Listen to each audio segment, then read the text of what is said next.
All systems go. Clear for liftoff.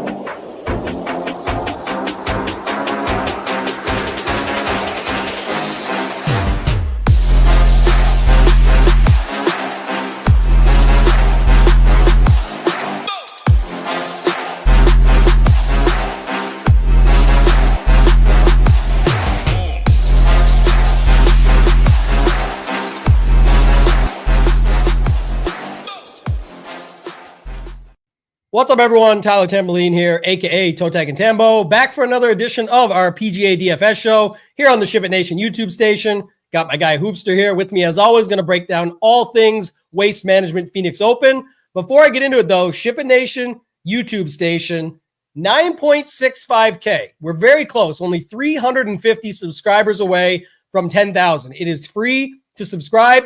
It's easy to do. It takes 2 seconds. Please help us out if you can. It's a big time giveaway. When we get to 10,000, we'll be giving away a $999 all access with optimizer giveaway. But Hoopster, bring you in, man, back for another week of golf. Rory got the job done last week at the Pebble Beach, and now we're on to the fan favorite at the Waste Management PHX Open, same weekend as the Super Bowl. Kind of kicks golf off for everybody, I think. Yeah, very fun event. Obviously fun to watch, fun to be there. I know you've been there at least a couple times.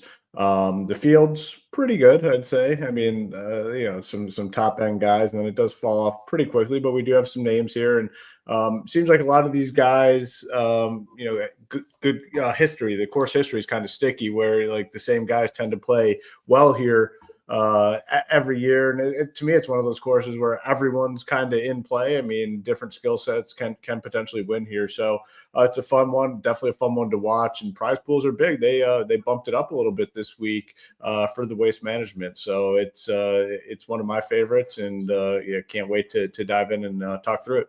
Yeah, a lot of good contest selection stuff out there where you can work on sort of what you're looking to get into, because like you said, the lottery is much bigger. There's some good 3 and 4 max contests. The single entries are nice. The $200 single entry is $50K up top. The $100 is like a 660 person. So it's a solid sizing, and payouts are good and all of that. So lots of good contests to get into, even with a big NFL week ahead, which we'll also have you covered here over at the Nation. So we'll go through that. We'll break it all down. A big topic of the week, Hoop, is going to be Scotty Scheffler. So maybe before we get into a few other things, just the grand scheme overview, one note, they brought in Scotty at 12,000 and they did not bring back the 5K range. So that means the guys in the 6Ks, there's definitely cases to be made for, and you can easily play Scotty this week. So what's your grand scheme overview for this event that you're seeing early on?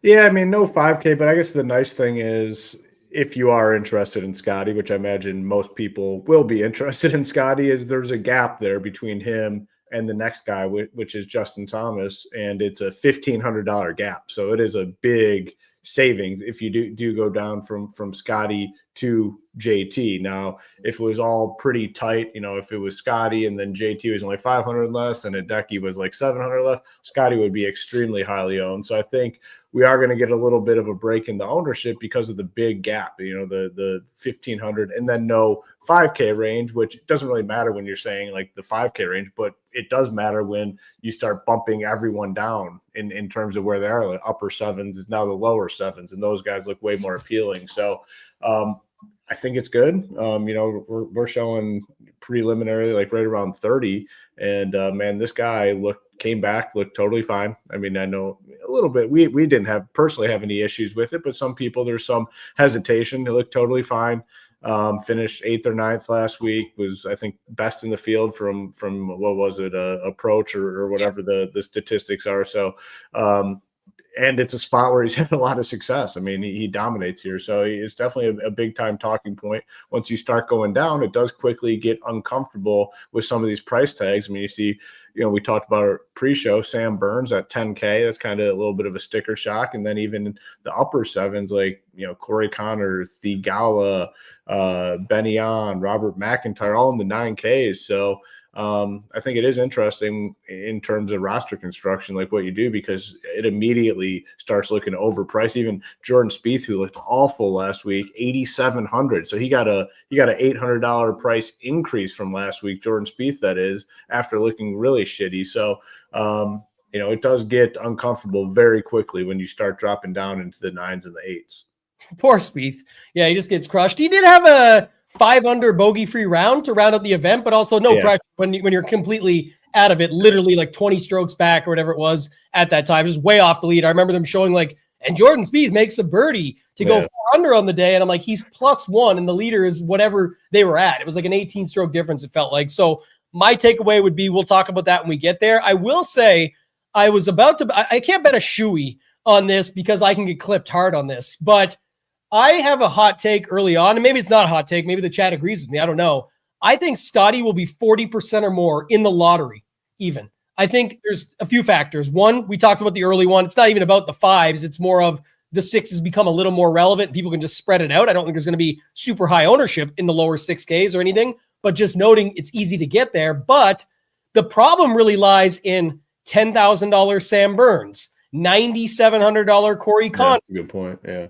$9K Robert McIntyre, Rasmus Hogard for $9,200. And so I actually think Scotty gets to 40%. And when we get to the dry run here, which I'll pull up now over on SHIPITNation.com, we can start there. Let's just flip the screens and see. This is the dry run. We are getting 99.33 on 150 lineups. We've already got them at 30%. And you're correct on the statement of at least they still made him 1,500 more than JT. The problem is, going back here, if we go to the optimizer real quick, and so why you want to have an optimizer for sure, is you can see this stuff.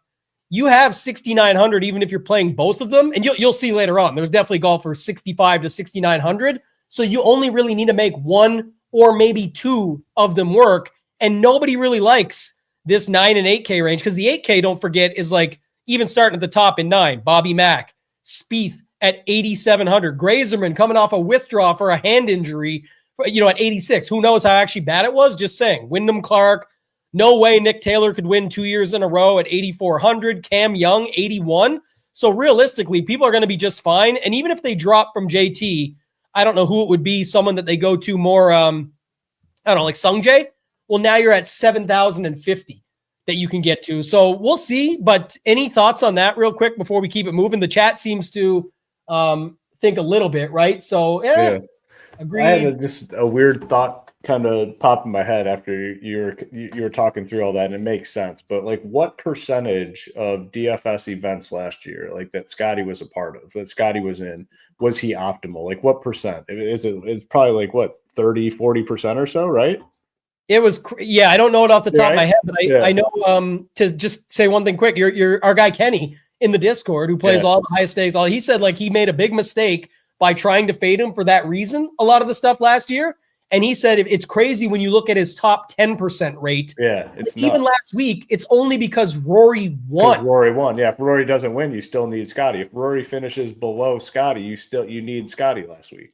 Right? You probably do because there was some version of both because of the scoring. But it's pretty crazy to think about. Yes. What if so in my head, I'm thinking what if you just make a point? If you think Scotty has a similar season as he did last year, which there's a lot of variables and things could change, just locking, if you just went about just locking Scotty every single week, would you make money or would you not? It's an interesting thing to talk about. If you just put him in every single lineup for the rest of it, assuming you're going to obviously assume he's going to have a similar season, if not better.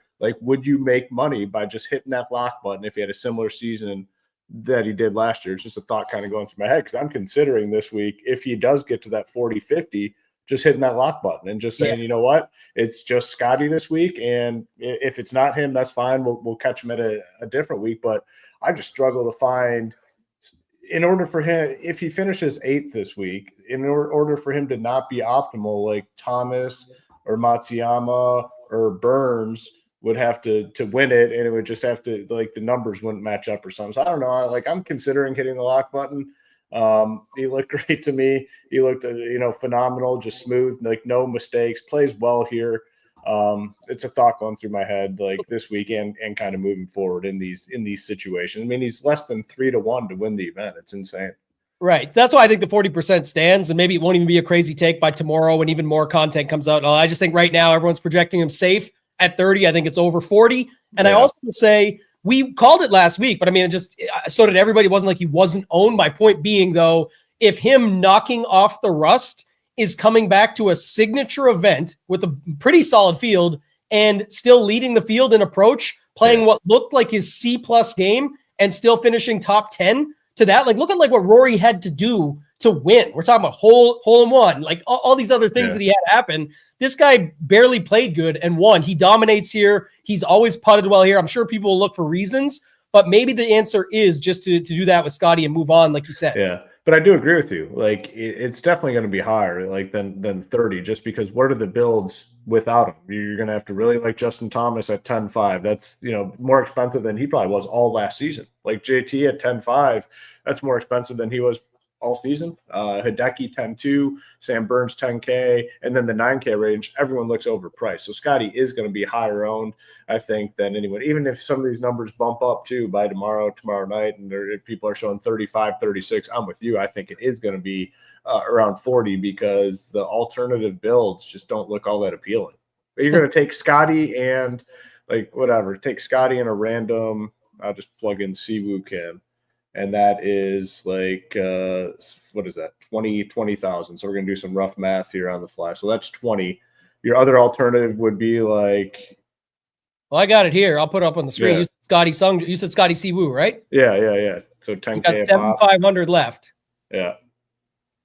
And so you're talking about like plugging the in between or something? Yeah. JT and what is it? JT and Thigala. Like everyone's going to definitely want Scotty and. Well, it's basically JT and Sungjae would be like the counterpoint.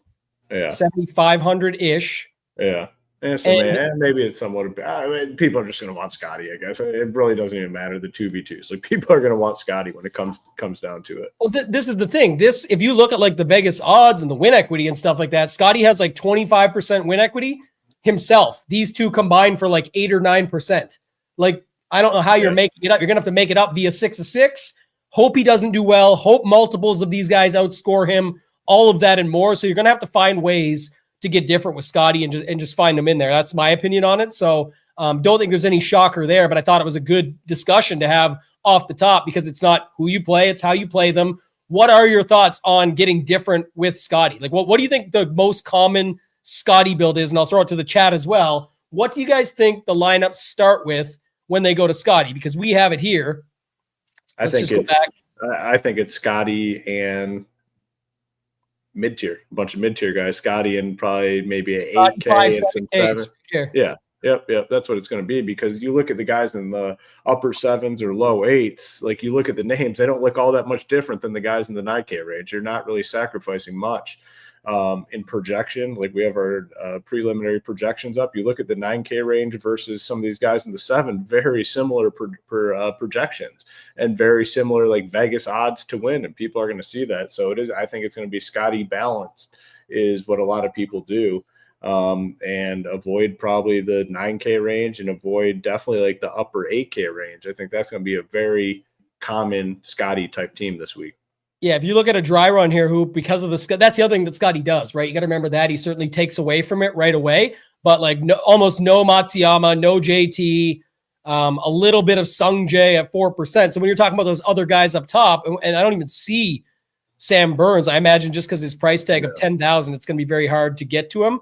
And if you go back to our preliminary run, yeah, he's just a lower projection than those guys. It's going to be really tough to do. So yeah. I don't have any other thoughts on that, but I just think, looking at it from that perspective, that's what it's going to come down to. I will show it off quickly because we presented it last week and we left it blank again. But as we talked about last week, the new slate plan that we put up, a lot of people loved it, right? We had all the different cores in there for just you and I. We had our tier ranking / player pool section where we split it up by price and give you all the extras. It's more for someone who doesn't have a lot of time to put into their own process or they don't play a lot of golf.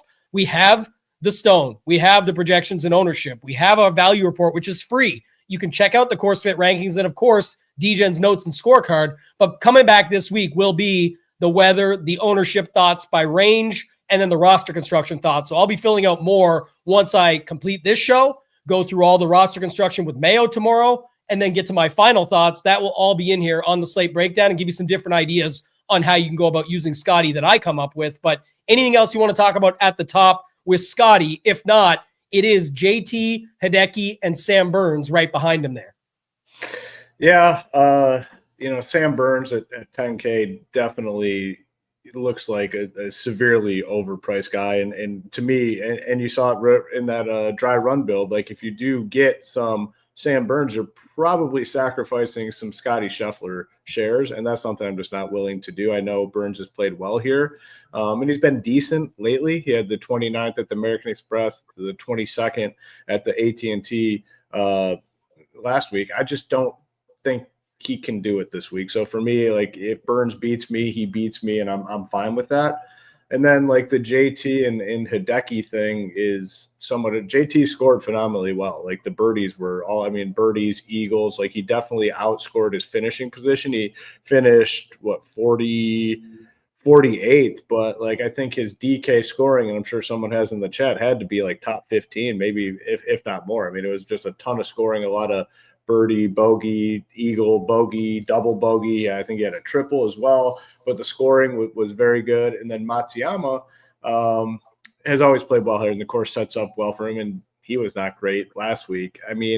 If deciding between the two, probably lean Hideki, but the main takeaway for me is I'm just going to take the stand this week, and I am not sacrificing Scotty shares to get JT at 10.5 or Hideki at 10.2. So at the end of the day, I'll probably be underweight on both those guys, potentially not even play them. I got to see how it shakes. I haven't built teams yet. I'll kind of start tonight and then finalize everything tomorrow, but I am not willing to sacrifice any Scotty shares for Justin Thomas at 10.5 or Hideki at 10.2. So got to see how it all shakes out, but my initial thoughts are I'll probably be underweight, if not fading one of those two. I'll probably play one of the two for sure. Could end up playing two, could be underweight on one, but I'll be off of Burns for sure. So we'll see. You got to take some stands. That's the only way to do it, but I am kind of leaning towards a very heavy Scotty approach this week.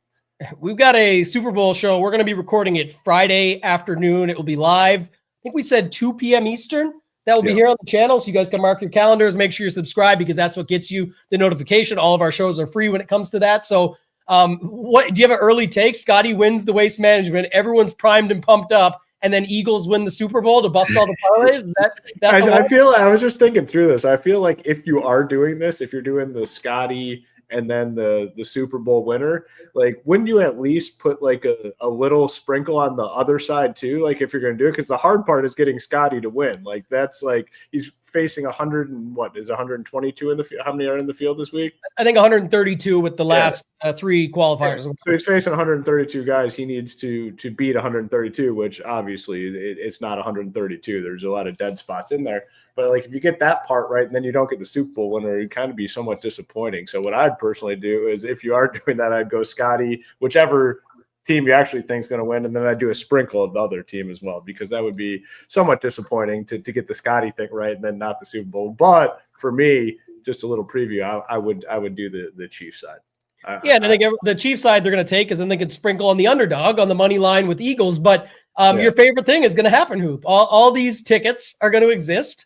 Everyone's going to have that one ready. They're going to literally hedge themselves completely even on the bet, not show their Eagles ticket if the Chiefs win, and say show the big Chiefs Scotty parlay that everybody got, and then they'll have their Eagles ticket where they lost all that profit back that you don't know about. But if that happens the other way, they'll say, well, good thing I hedged and got the Eagles. Yeah, good thing. Oh, yeah. They always have the hedge, man. Always got the hedge lined up, and they always break even somehow. They made this bet to break even on the week. They never have losing weeks. It's a tough theme from those people. That is for sure.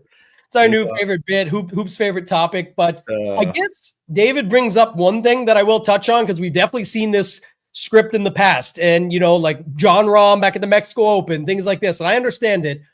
Those are like scoring events. The one thing about this one, there is scoring out there, and there will be. But I'm saying the only way, if Justin Thomas, Hideki, Sungjae, Burn, those guys are in the mix and hovering with Scotty, there could be a problem with the Scotty stuff. And the only problem might be is if you went too far off the board at the bottom and those guys missed the cut, or if you double stack Scotty up top and went too risky, that could put you in a position where you're going to be compromised, because not only if a guy like JT, Decky, Burns, Im are lurking and in the mix to win it, that hurts Scotty, but also if a lot of those Scotties bust up, and that's why, to Hoop's point, if you're going to lock them or have a heavy dose, you're hopefully going to have more outs to the 6-6 lineups where Scotty's likely to be the favorite all the way throughout, as long as he stays up there, because he should be.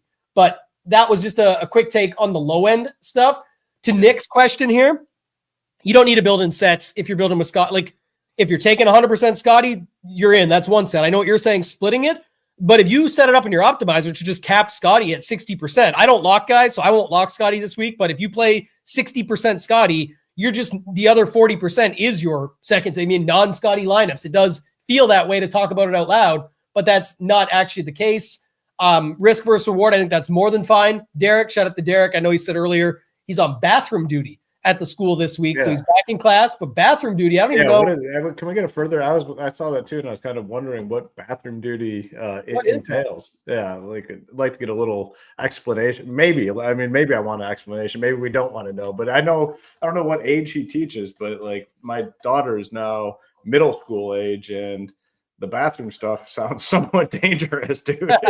Yeah, I want to know what that sounds risky. You got to have like a chaperone with you in case. Like that's kind of, but to Adam's thing here too, like this is another thing. This can go really good your favor because you got Scotty with another dude and you get the low owned guys down low, right? But it can also go really bad if it forces double punt and a lot of your double punt lineups end up 5-6, 4-6, whatever that might be. Go ahead.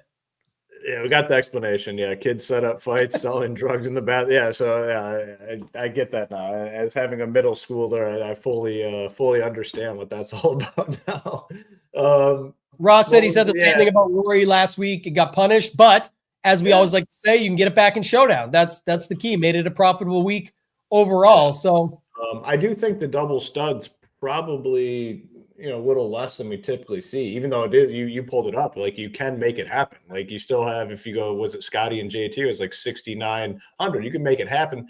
I personally don't think people will do it, but I think it's going to be lower than we typically see. I think the most common Scotty type build is the one that you had pulled up, where it's Scotty and a bunch of 7K guys, upper sevens, probably lower 8 type stuff. That's going to be the common build.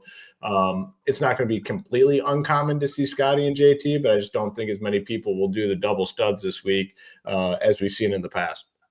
Yeah, I think it's going to have to involve something to do with like a couple 8K guys or something, because then you could get to just, I guess the biggest thing is going to be if a lot of lineups are going to have 3 to 5 7K guys. That's a first thought for me. Obviously, I put all this stuff in the slate plan over on SHIPIT Nation, but just the way things come to me as the week goes on, like that's certainly going to be a way to look at it, because you see the lineups. They're getting 5 7K guys in.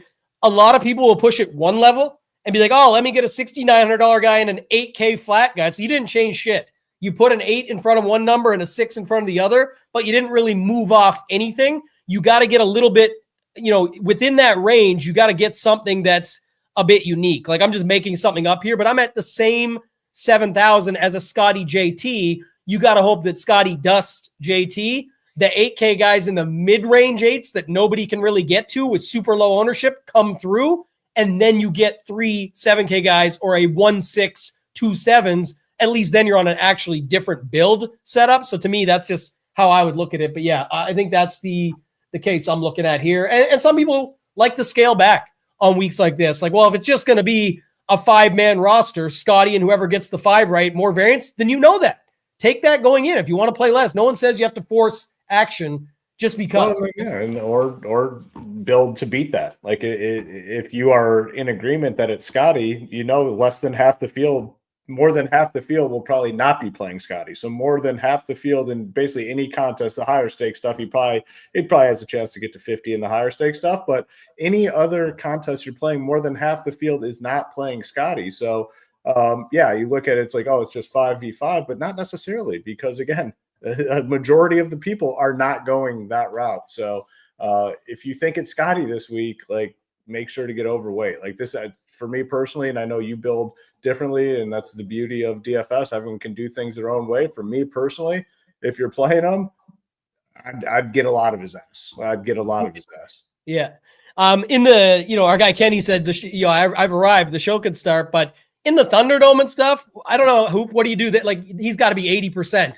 Probably, 90, he could literally be 90% in the Thunderdome. What do you do anything different? The higher stakes that you go, or the smaller field, where then you at least start to consider the value of a 6-6 versus the value of Scotty winning in a 4 of 6 or a 5 of 6. Any thoughts there? Yeah, curious Kenny's thoughts as well, because he's definitely in those streets more than I am nowadays. But it makes it tough because I mean the number is probably, I guess, in a 30-man Thunderdome or whatever it is, I'm guessing probably 65% Scotty, right? I think that's probably a pretty fair number. And I'm curious to see what Kenny says, but it makes the decision, I think, a little bit different than in a 150-man field where we're probably looking at, I don't know, 37, 38. Like it makes the decision, I think, a little bit different because you're playing one team. You have the chance to, be different than 65% of the field if you don't play them. So it would be opposite. But, we're looking at the best guy in the world, less than 3-1 to win. And probably, I agree, could get close to 40, but probably realistically, probably 38%, I'd say, in like the big contest. So, I don't know. But it is a very important time. It's the most important talking point of the week, like how you handle and what you do with them. Yeah, 12-man field, he said 89. I could see 80 for sure in a 12-man field. They're just going to try and figure it out, let others make mistakes. We've heard that be talked about a ton. But were you trying to give me two? Were you trying to give me 2 points on the Shoey bet and say 38? I'll take the over 38 in the lottery. No, that's not even a fun one though, man. Like we gotta find like some fun stuff. That's not fun. Scotty at 38 versus Scotty at 40 is the same damn thing. Yeah, I know. We're sweating Scotty 38 for 44 or something. Who knows what it actually comes in at, but I think it's going to be very high. Again, one thing just to take away, we've talked about this a ton in the past. We talked a ton about process over at SHIPIT Nation versus just picks and plays, is if you are fading the win equity of Scotty, focus on the 6 of 6 equity. Because it's your only hope. I mean, you're already fading the guy that's literally 3-1 to win the tournament. So just keep that in mind. If you're fading Scotty, you're not going to be able to make up the win equity. It just doesn't exist. What you're going to be looking for is you're hoping that he doesn't win because that's a good starting point for you. But you're also hoping that a lot of the lineups with Scotty bust and that you find lineups that are different. So that's kind of the conversation. Nobody knows. Like this question gets asked all the time. Nobody knows. It's literally up to you. And Justin's an awesome supporter of this show. But to Hoop's point, if you're gonna take them on, you're taking them all in. In single entry, there's literally one option: lock or fade. I locked him this week. What'd you play? $100 single entry. Yeah, you played him this week. Versus you faded him, you didn't play him in single entry. But you know what it is. I think we've done a good job of breaking it down, what it looks like, ways to go against it. We'll talk more through it as you go to the next range. But I think this next range, segueing out, Hoop, is why that original thought came up for me. Sure, there's a couple guys in here you can make a case for anybody. Content exists for that reason. I can tell you what's good about Sungjae and why I always love playing him. You can make a case for Tom Kim, Theegala, almost winning here before, Bobby Mack and all these other guys, but they're not going to make up for Scotty. Now you're allowed to play one of these guys with Scotty, and I think that is where it at least gets somewhat interesting from the Scotty with 5-7K guy builds, because what does Scotty, Bobby Mack look like? Well, now you got 7,250. You could play a couple 6s, high 7. Like you could really do different things if you do this. So what's your thoughts on this 9K range? The 9K range again. As soon as you get down here, it starts to look like prices. Price tags where guys are a little overpriced. Sungjae at 9.8. Doing shows with you weekly, a lot of times multiple weeks. Like I just have to be a Sungjae guy because if it does hit, I got to be there to celebrate with you. So I'm always in on Sungjae now. It got rough there for a while last year, but it's smoothed out a little bit. So I'm in there. Corey Connors at 9.7. I typically like Corey Connors. I typically don't like Corey Connors at like 9.7. Like Corey Connors to me, a lot of times you're playing him. I want to play Corey Connors for him to finish top 20, top 15, not to, finish top 10. And at 9,700, like I got to see the top 10. I do like Tom Kim. We talked about it a little bit last week. He finished 7th. Good with him at 96. Theegala, something just doesn't seem right to me with Theegala. Maybe hit him up on Showdown as the week goes on, but not super interested. Sepp Straka, though, I've been riding Sepp Straka, going to continue. I know he didn't get the job done last week, but he did win 2 weeks ago. Last week, there's a lot of guys in contention there. I mean, so if people want to say shit the bet or whatever, I don't think that's the case. There's a lot of dudes in contention, and he's fighting off probably 10 guys to win that event. One of the best guys in the world, beat him. That's fine. So Straka at 9.4, still interested. Højgaard, Benyon, McIntyre. I don't know. Out of those three, my favorite's probably Højgaard, but I really don't know how much I'll have of him. But my favorites for sure, Kim, and Straka in this range. One thing I don't understand is, like, Corey Connors has played here a bunch. He's one of the best ball strikers going typically. Like, you usually see really great numbers out of him. He struggled last week bad, like really bad round. One round he lost over 3 strokes on approach, and it was pretty evenly spread out. It wasn't like a couple bad holes where he went in the water or went awry off the tee or something like that that caused him to be in a bad place and then have a bad approach. It was really rough overall, and he's never had a good result here. 28th, 50th, 38th. He did have a 17th back in 21, 45th before that. So like you said, can't see any ownership going to a guy like him. Very tricky to get to him at like a $9,700 price tag, and I would take my chances again on my guy Sungjae over him right there. Tom Kim plays slow as shit, but he is still usually a pretty good ball striker, and 7th place last week, 17th here last year. Seems to be okay on the stats there. Theegala has been pretty good here, 5th and 3rd in 2 of the last 3 years. That 1 year close call down the stretch. Man, and then when he hit in the water, right, on 17? Rough bounce too, man. That's right. Yeah, he was like crying after, and I get it because it was close to a win. But it was like, that hole is so fun because you should. I love that hole. Yeah, you should take it on though, and he did it just right, and it literally just somehow kicked super left off the bounce that he got. It was so brutal, and I was like, man, it wasn't like Mito Pereira on the tee at the 72nd hole of the major where it's like, okay, you saw it in his swing in slow motion. The swing looked super weird. That was like an awkward looking swing. Like, yeah, it was. He blew it, right? He blew it. I thought Theegala's shot was fine, got a bad bounce, and then obviously didn't recover, and that was unfortunate. But again, if you want to take a risk on him, he's been playing pretty poorly. So I don't know. It's tough. But you talked about Sepp. Sepp would be the guy here, right? Playing really good golf right now. I like Sepp no matter what. And I think the ownership, if it's going to anybody here, is Sungjae and Sepp. And I'm okay with that. I feel like that might be correct. I don't think, just going back to the build here real quick, if you take out. I think that is interesting talking point on Sepp Straka real quick, because last week he did not have much ownership coming off the win. Now he's 90, 94. I have a feeling that it could be lower than what we're showing 10 initially. Like, I wouldn't be surprised if it is lower, to be honest with you. He was 8K last week. Yeah. Well, no, I was just going to say you're right, but that's also what we got to wait and see for the setup. What I think the field thinks. People are going to say 94 for Sepp. Like, he's a guy that we're typically paying 75 for. Now we're paying 94 for him. Like, this is the spot where I'm out. I think a lot of people will have that mindset. Rin's trying to bring back old jokes here. EVR will be coming up later, but anytime I think my grandmother Walker is going slow.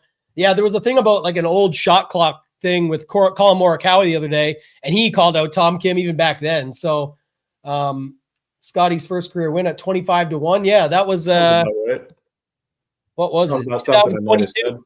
Yeah, sounds like something I might have said. Yep. There's Hoop, a golf betting tout now, victory lapping. Oh yeah, I probably said that. If you won, let's see the ticket, Hoop. Let's see. I'll have to dig into the archive, see if I can produce. See if I can produce the ticket. Receipts for that one. I want to see this too. And I do just want to see going back. And that's what I was trying to look at. If you take out Scotty, like, I just can't see anybody getting to something like this. We'll have to see, but man, you can't really get anything. Who's the other guy we said in this range?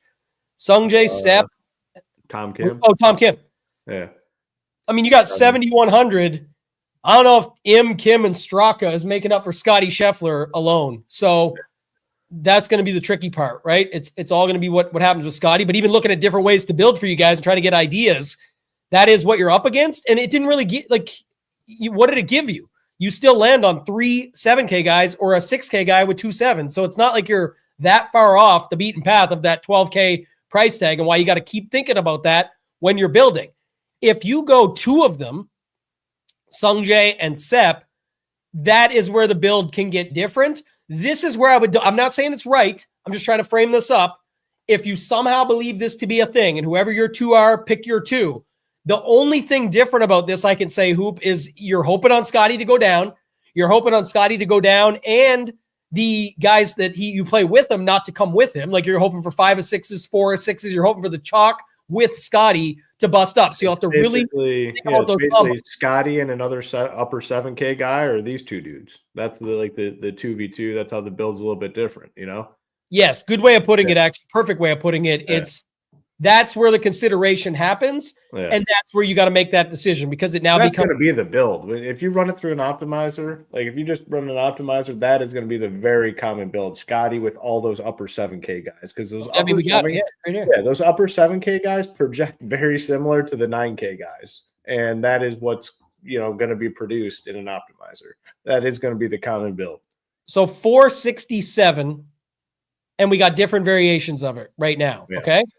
467, and we got different variations. If there was a 9K guy that's going to be popular, who do you have right now that's going to be the guy they pair him with? Sungjae? Yeah. Sungjae M? Yeah. Yep. Then you got 7K. And it's going to be probably like 1.6K, then back into the sevens.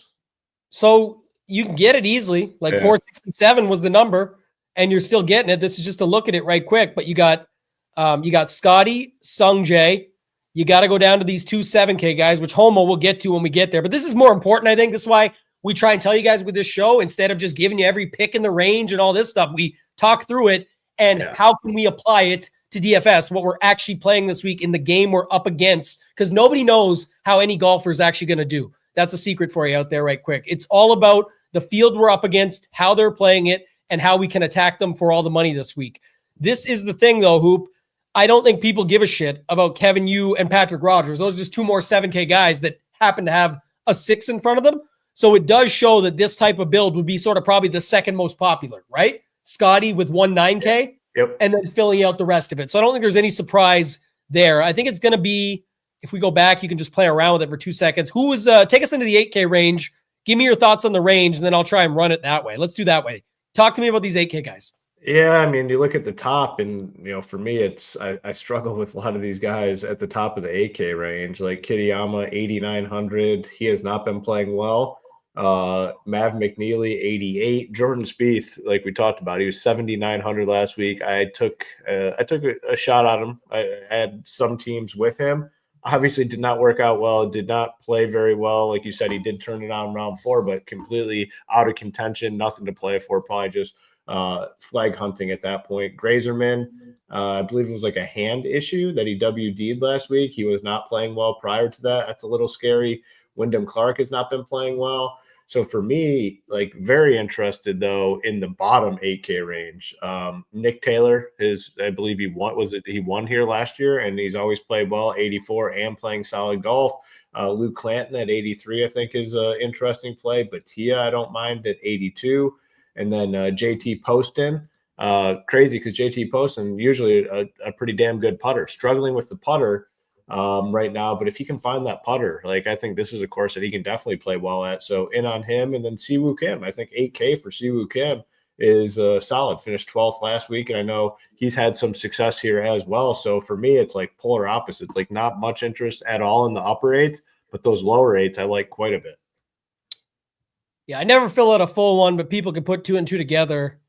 It's not sneaky to do this, but at least it gets you completely off the 7Ks. So I'm not going to say it's not good. I'm just saying I picked the most popular and the most what you would want to do in this spot. But just an example, Hoop, where you can break free from it. You saw in the im build what it looked like, and it landed on 2 6K golfers. You can still land on the 2 6K golfers, play 3 8Ks, and just to get a rough projection, what is it here? 487. I mean, it's got to be about the same projection, right? It's pretty damn close to the same projection we were just talking about. So I don't know. It's not like you can get a ton of different ways there. It's just you're kind of trading off when we get there the upper 7K range for the lower 8K range, and we'll talk about that in a second. I'll just look at it quickly here to see. I know some people are betting McNeely this week, so I would suspect if anybody gets a little bit in the top range, it's McNeely. I don't think anyone is worried about chasing Spieth at 8,700 after a pretty rough outing and one good round. When you say some people are betting, are you saying that they are recommending to bet him, or they're actually betting it themselves? Exactly. I didn't see any tickets, so you're correct. There's people saying they're betting Maverick McNeely this week, which probably is crazy in its own right, but who knows? And so it would just make me think that translates a little bit looking at his odds. Nick Taylor, Akshay is also, I will say about Akshay, one guy that's not here that usually has been out here and surprising is Tony Finau. But Tony Finau was always a fan favorite Fowler, who is here, Hideki. We didn't talk a ton about this earlier, but someone mentioned in the chat, the guys that have played well at this course and always got some ownership for that reason.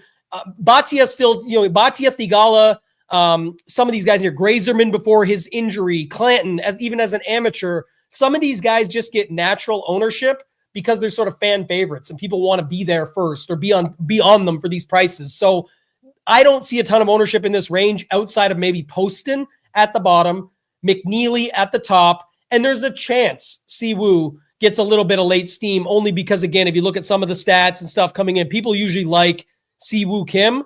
He did just finish 12th last week. He's got 12th, 23rd, and 26th here. So I think the version I showed you of Poston and Siwoo is where people would land if going Scotty with the 8K guys, right? Correct. Yes. Yeah. I think that's where people would land. So, I just needed your validation. So thank you for giving me that. But you got what I was saying. So my point being, I think you're going to have to look in the middle. Like, I don't think as much as people like Luke Clanton when they do play him, I don't think they like him enough to get him to anywhere near 10% or anything. So I think Clanton would be a guy. You could see, Kitayama, Spieth, those guys maybe get left alone. If you want to take that shot, that's where you'd have to get different at. I do see the upper eights as a bit of a dead range. The thing I was going to say, and segueing into the 7K range, is that's kind of the decision in that build that I just showed you with the Scotty and let's say it's Poston and Siwoo. You're kind of just comparing those guys against like Spawn, Davis Thompson, Harry Hall, Billy Horschel, Ricky Fowler popularity, Austin Eckroat, Sam Stevens been playing well. Do you see any big difference between these upper sevens and the low eights? No, not too much. I mean, I think it's just a continuation and it looks pretty good. Like for me, right at the top, like Spawn, I'm okay with, but Minwoo Lee, I like quite a bit. I mean, 17th last week. I think he definitely has some success here. Very interested. Matthew Fitzpatrick just kind of looks weird down here at 77. Like maybe that's just kind of what he is now at this point, but can he potentially find something? Harry Hall at 77. Horschel, Stevens. There's a lot of guys down here that look appealing. And, when it comes to the builds, like these Scotty builds, a lot of the Scotty builds are going to come in this range. The nice part about that is there's so many options where I think the ownership does get spread out down here quite a bit. So that's one reason I don't think you have to avoid those Scotty and 7K builds because there's so many guys. Novak, Glover, coming off a solid finish last week, third, and he's been pretty good. So 7,400 for him. Hoagie, 74. Max Homa, I don't have much interest in Homa. I know he popped up on one of these teams here, but I got to see more out of him before I do anything. Our guy Kenny had posted about Hoffman. Hoffman's playing well, 72. Seamus Power, Taylor Moore, Montgomery, Hodges. I'm going to keep playing Hodges. I know Hodges tilted everyone last week. Did fall off a little bit in round 4, but he was the cheap popular guy. Finished 33rd last week. Woodland, Eric Cole, Chris Kirk. I'm going to definitely play some Kirky. Mackenzie Hughes. So there's a lot of guys down here. And again, that is the one nice part about these Scotty teams. There's so many options down here. It's not like it's just one guy that everyone's going to gravitate towards. Ownership has to get spread out because the number of guys that appear to be solid plays. Yeah, and that's why I don't really care about the plays as much as everything you just said. And I think it's important. If you guys want to throw some of your favorite 7K range guys in the chat. I know Ross has been naming a few. I see Tim in here with Novak. I see Adam just posted Dunlap. Ross got Billy Ho in there. So yeah, throw some of your favorite 7K guys in the chat while I talk through this, because to your point, Hoop, and just going back here, I mean, I don't even believe this. We'll have to wait and see. What do I have Clark at on first run? I have him at 8%, so we'll see 7 or 8%, like somewhere in that range. So I think it's probably like 5 to 8 is probably a better range. Exactly. So the crazy part about this, and this is why I like Shiptimizer, just to show this off quickly, but you could see sort of, you're getting your leverage, and you could see it through total ownership. You could see it through product of how many low owned guys do you have. But all these Scotty locked lineups are only using 7K guys. I went back to the old way. Now I only did it for 20, but you saw before, it was basically all the lineups we were running. All of them still have guys under 10%. So you're still getting a ton of leverage if you went double the field on Scotty and even went with the standard build strategy this week of just using 7K guys and 6s. You're not getting any, but you still can get a ton of leverage because there's so many guys from 7K down. Let's do 6,700 and up just to 7,900. There is 55 golfers. And right now I've got maybe 1, 2, 3, maybe 4 of them top double digits. That's the difference, right? And that's what I was going to say. Like, I don't see him again, high stakes, smaller field stuff, totally different. There will be a chosen few that get the steam. Watch our guy Degenerate 75 tomorrow night, as you probably already do on the emergency stream, because he will tell you who is steaming and who is moonwalking back. That's how you'll know. And then those guys typically translate over into the high stakes. Maybe it's a guy like Fitzpatrick, major winner, who they say, you know what, the price does just look bad on that guy. Let me get him to 15 or 16, and that surprises you. I get it. But for the most part, Brian Harmon, Novak, Cole, Billy Ho, Dunlap, maybe Stevens is one of them.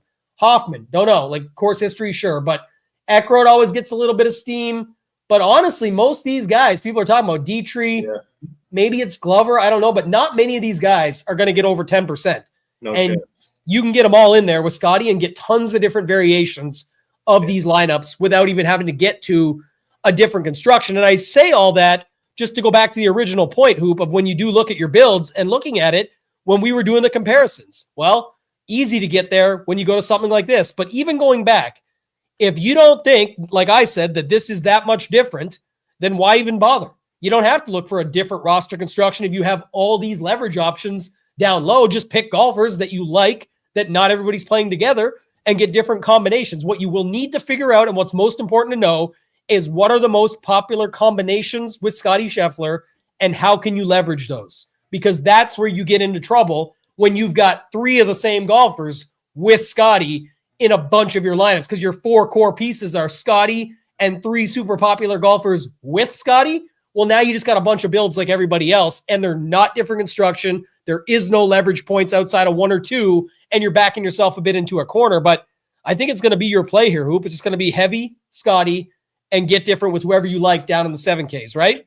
Yeah, I like that move again, because a lot of these guys are going to get a little bit of ownership. There's no way anyone comes in popular or chalky down here. I mean, it just seems like it has to get spread out. It has to. All right, let's go to the 6s then. I'll go back just to see if there's any that popped up in the exposures, just to see that we were getting, but I don't see a ton. How much is Mackenzie Hughes this week right now? I think 7K. Yeah, flat 7. So I guess it's more of those guys. Where's how much Patrick Rogers, if any, did we get? None. In the 20. Now, in the bigger set, we got some Patrick Rogers. So it looks like Patrick Rogers, Kevin Yu are a couple guys that are popping, but is there anybody in the 6s that stands out to you? Is there any sort of thought process you have down here? I got one super hot take here, but it's way off the board. I'll still bring it up, though. I'll let you go first. Yeah, I got a few. I mean, I'm willing to play some of these guys down here. I think there are playable guys. It's not super gross. Like Rogers, like you mentioned, I don't mind Tim. I don't know. I guess this could be a nasty one, but I am somewhat interested in Jake Knapp at 6,800. I'm not going to be sleeping on Knapp this week. Back-to-back, pretty solid weeks. 32nd, 33rd last week. He has some upside. We haven't seen it. He had a really bad year last year, but 6,800, I'll take a chance on him. Like his style of play, I think can correlate well here. So interested.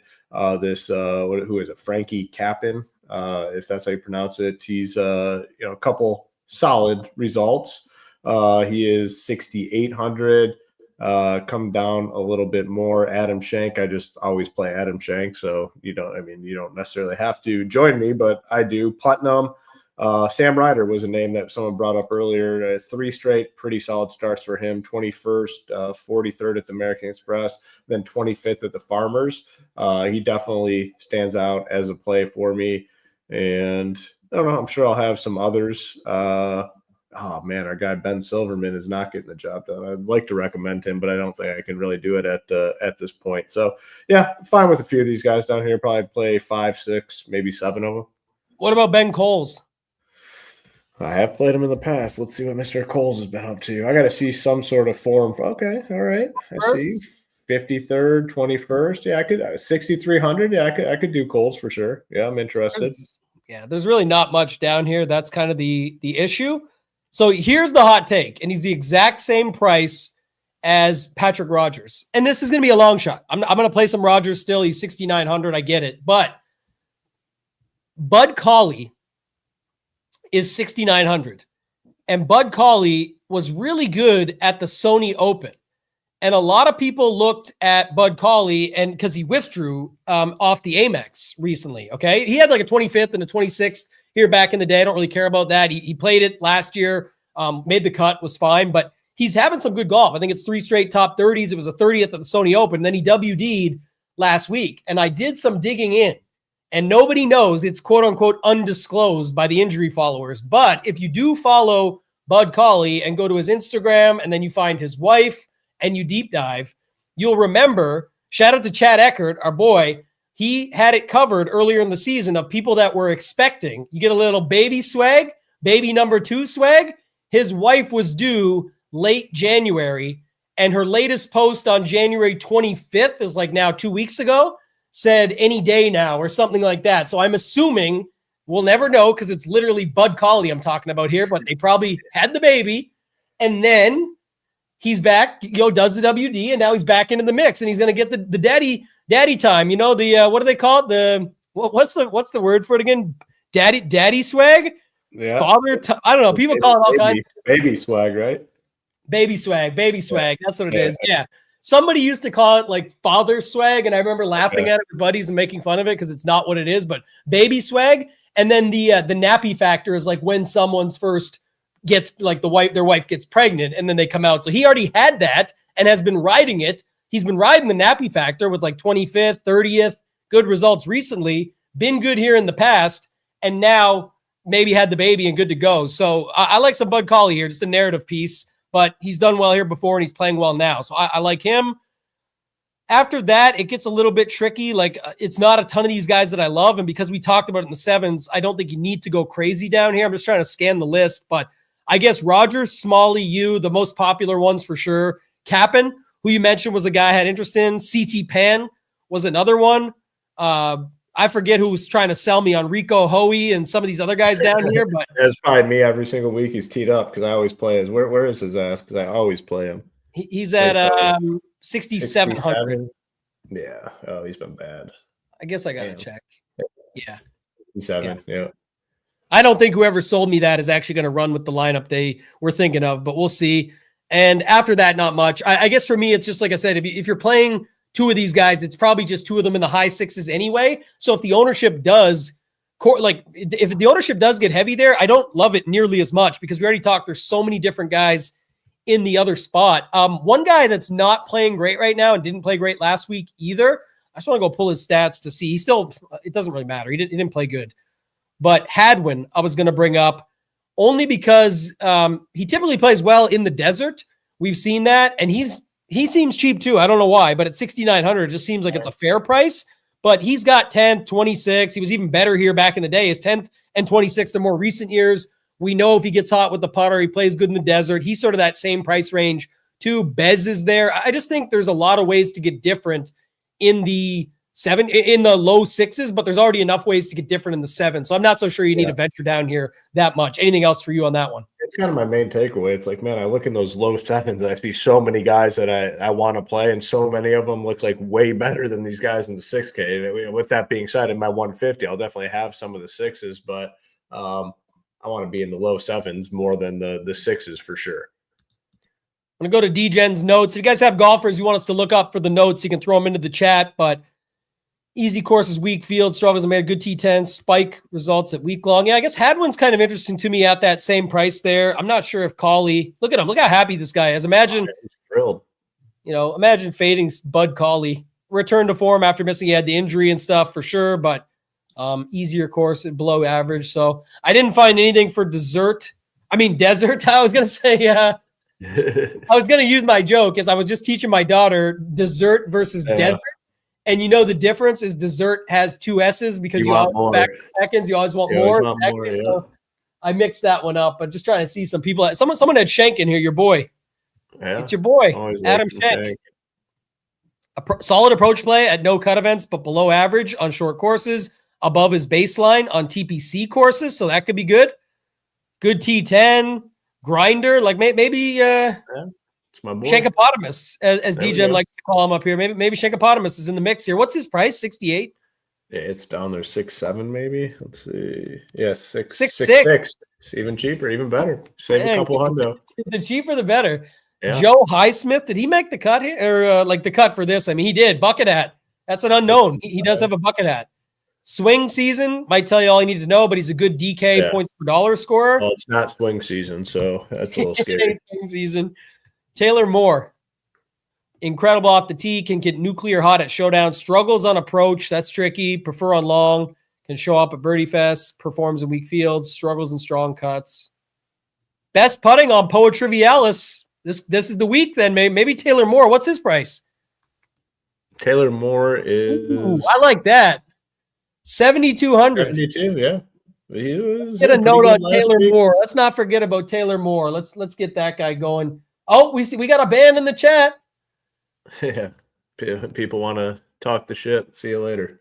Oh man, I missed it. I want to be involved. What do we got? Joel Damon. Let me see. Joel Damon, another bucket hat. We got Highsmith and Damon.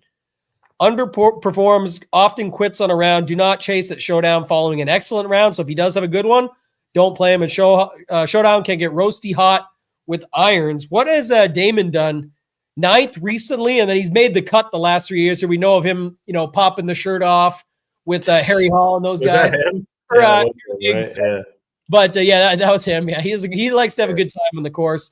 But he said he's been taking it more serious. I'm not sure if you saw the Joel Damon. Now I'm seeing them. The people. That's the popularity of the show. Sorry, go back to the other show. The setup. The Joel Damon thing, though, he said he went and took like Navy SEAL training, because I'm not sure if you saw like the Full Swing series where he wasn't taking it serious and everyone's mad at him and he's like drinking and other guys are taking it more serious, and then he's drinking the White Claws, at the corner, and then goes out and gets the seat into it. So yeah, it's pretty funny, but yeah, this is what it was. Yeah, it was literally something like this. He was going to lose his caddy Gino if he didn't start taking it more seriously, but maybe he's been inspired. And what's his price again? We said, he's 6,400, so he's kind of free. Yeah. So another name down there that people were asking about is Ventura off the T4, I believe. He finished, T4 at the Farmers, 6,600. We didn't get him in here yet. Not in there yet. Yeah. We saw him a couple times last. We saw Ace Ventura 1 and Ace Ventura 2 last week with Shane Lowry and Rory McIlroy, though, back to back. So that was pretty crazy. The two holes in one on the same day.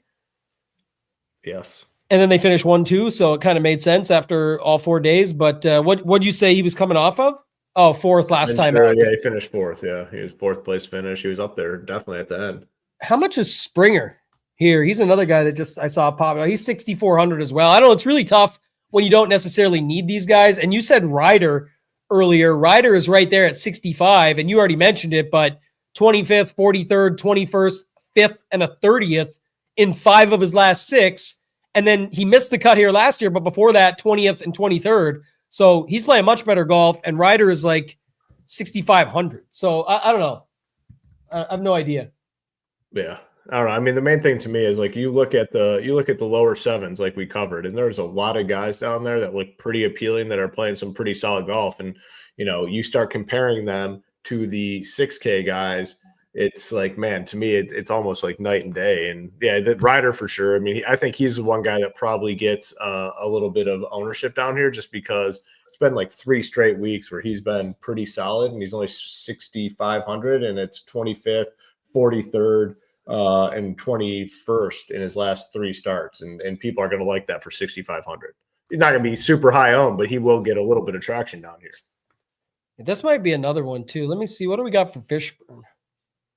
Good T10 percentage, no real weakness, consistent, but doesn't get a ton of it. Lego head. Yeah, that looks right. But what was man, that's an awkward shaped upper body. Look at that. That's a little different there. How much is Fishburne this week? 68. Another guy. Yeah, that is kind of interesting because Fishburne, missed the cut the last couple, but before that, it's kind of perfect for GPPs, right? You want that boom bust, 6th, 8th, 12th, beyond the missed cut. So it's like we've done this with guys when they're 8K or something, and be like, at least we have that opportunity and we know who they are better. But here he was like 75, 7,700 a couple weeks ago. So I wouldn't hate taking some shots on Fishburne. Mathieu Pavon, any love for him? He's got not much going on lately, but do you like him? He's tough for me. I mean, 6,800, cut the last two. Like, I don't know, like if he was mid sixes, lower sixes potentially, but 68 again, to me, just too close to the 7K range. Johnny got me, man. That's a good one. Said maybe his arms. Yeah, that's what it is. He's all maybe his arms are just really heavy. Like they are super. I couldn't figure out what it is. I was like, something looks a little different. But yeah, he's like really, those shoulders are really down. Really those angles, man. Yeah. This angle's like across. This one's just down. All right. Anything else from you, man? Any final thoughts before we get out of here? I know we've got a lot of good stuff going on right now, a lot of big stuff upcoming, but anything else you want to talk about before we get out of here? No, just, we'll have all our stuff up nice and early. Unlike a lot of spots in the industry, we get our content up nice and early, so you have time to kind of digest it. Get in the Discord, very active, friendly Discord. There's going to be no negativity in there. You can count on that. And now's a perfect time to get in with the code SHIP50. 50%, $50 off your first month of all access with Shiptimizer. Includes all the sports that we offer, the best all-in price in the industry, the most affordable, best value out there by far.